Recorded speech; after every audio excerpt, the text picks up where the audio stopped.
अस्सलाम वालेकुम दोस्तों, कैसे हैं? क्या हाल चाल है आपकी? उम्मीद करता हूँ आप बिल्कुल ठीक ठाक होंगे। फरवरी 2025 है और आज की वीडियो में हम बात कर रहे हैं ब्लॉक के हवाले से। जो ओमान के अंदर कंपनी या फिर आपका स्पॉन्सर अरबाब आपको ब्लॉक कर देता है तो इसका क्या प्रोसेस होता है, यानी वीज़ा जो चेंज करने के हवाले से।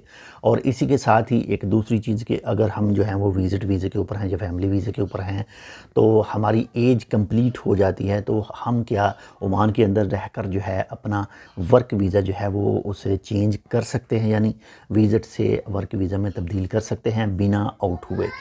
तो इसी हवाले से आज की इस वीडियो में हम बात कर रहे हैं। लेकिन एक छोटी सी रिक्वेस्ट कर रहे हैं जी, अगर आपने अब तक हमारे channel tech with Urdu subscribe नहीं किया तो इसको सब्सक्राइब कर लीजिएगा। बिल्कुल ये शॉर्ट सी वीडियो है, बिल्कुल मेन पॉइंट की बात करेंगे।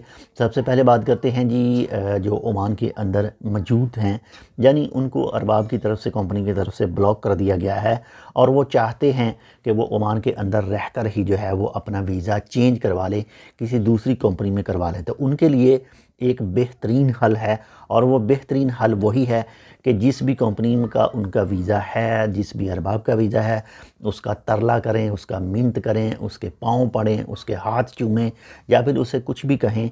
और तरला मिन्नत करवाने के बाद में उसे कहें कि आपने जो हमें ब्लॉक कर रखा है वो अपना ब्लॉक वापस ले लें और हम जो है वो किसी दूसरी कंपनी पर अपना वीज़ा जो है वो चेंज कर सकते हैं।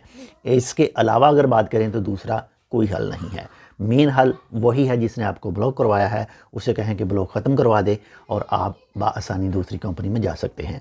नहीं तो आपको जेल में जाना पड़ेगा, उसके बाद में पाकिस्तान जाएंगे या इंडिया जाएंगे और जो भी आपके ऊपर रिस्ट्रिक्शन लगेगी, पाबंदी लगेगी, वो कंप्लीट होने के बाद में दोबारा आप वीज़ा जो है वो हासिल कर सकेंगे। वो पता नहीं आपके ऊपर 5 साल की लगे, 10 साल की लगे, 20 साल की लगे, 30 साल की लगे, वो उनके कानून के ऊपर डिपेंड करता है। ये ब्लॉक वाली तो बात होगी ख़त्म। अब बात करते हैं ओमान के अंदर जो विज़िट पर हैं या फैमिली विज़िट पर हैं, क्या उनका वीज़ा जो है वो ओमान से आउट हुए बगैर उनका वर्क वीज़ा जो है वो वर्क वीज़े में कन्वर्ट हो सकता है? तो ऐसा अभी तक के मुताबिक कोई न्यूज़ नहीं है। फरवरी 2025 है और मे भी हो सकता है आने वाले कुछ दिनों तक इसके हवाले से कोई अपडेट आए, या फिर आने वाले 2 से 3 महीनों तक, या फिर साल तक। अगर ऐसी कोई अपडेट आई तो इंशाल्लाह वो भी आपके साथ शेयर करेंगे। अगर आप विज़िट पर मौजूद हैं या फिर आप फैमिली विज़िट पर मौजूद हैं और आपको आपकी एज कंप्लीट हो चुकी है तो आपने वर्क वीज़ा में कन्वर्ट करना है, तो लाजमी आपको आउट होना पड़ेगा ओमान से और तब ही आप जो दोबारा है वो आप वर्क वीज़ा हासिल कर सकते हैं। बाकी फिर भी कोई मज़ीद अपडेट है इंशाल्लाह आपके साथ शेयर करेंगे। मिलता है आपसे दूसरी अपडेट के साथ, तब तक के लिए अल्लाह हाफ़िज़।